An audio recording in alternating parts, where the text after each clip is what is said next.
الحمد لله الحوض أضعم من الأوز يا جماعة إلهكم ما ذكر شغلي وسو حيا كورك منين كذا مركاتك كتير كل أنت وبولولين بولش على ما بولولين waa dhawahay Universal TV aad u mahadsantihiin maanta waxaa imaanay qabriga aaba oo maalin dhaxdaas imaanay aaba naga soo booqanay waxaa nala sheegay in qabriyada meesha yaalo dhan la wada baxsanayo qof walba familkiisa ay baxsanayaan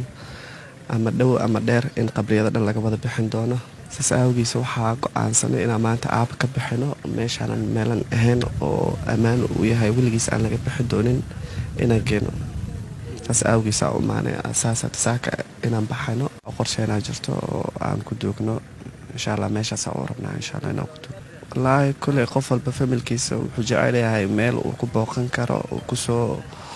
ugu duceyn karo mar walba ku ziyaaran karo marka qof walba hadda diiba mar la dhahayo meeshii qabriyada waa laga bixinaa qof walba waxaa dhihi lahaa waalidkaaga intii beri meel aa ku booqata waxaa kuu fiican inaad soo bixiso oo meel hadda amni oo aad hubto inaan dib looga bixinaynin insha Allah taas aan ku baaqi lahaa ummadda oo meesha dadka ku duulay malaayiin qof meeshan ku duugan qofkiiba awood inuu waalidkiisa ka baxsado oo meel kala geysan karo waxaa ku baaqi lahaa inuu meeshiisa geyso insha Allah waa maasantahay TV Universal maanta waxaa u maanay adeerkeena inaan ka soo bixino qabriga maadaama meeshaan laga dhahay maarad qof walba qabriga dadka waalidiintiisa u maadaha ka baxsadaan anagana maanta waxaa u maanay adeerkeena inaan maanta qabriga ka baxsano oo meel kale ageysan meel kale waxaa ku aasunaa maaragtay duurka la geena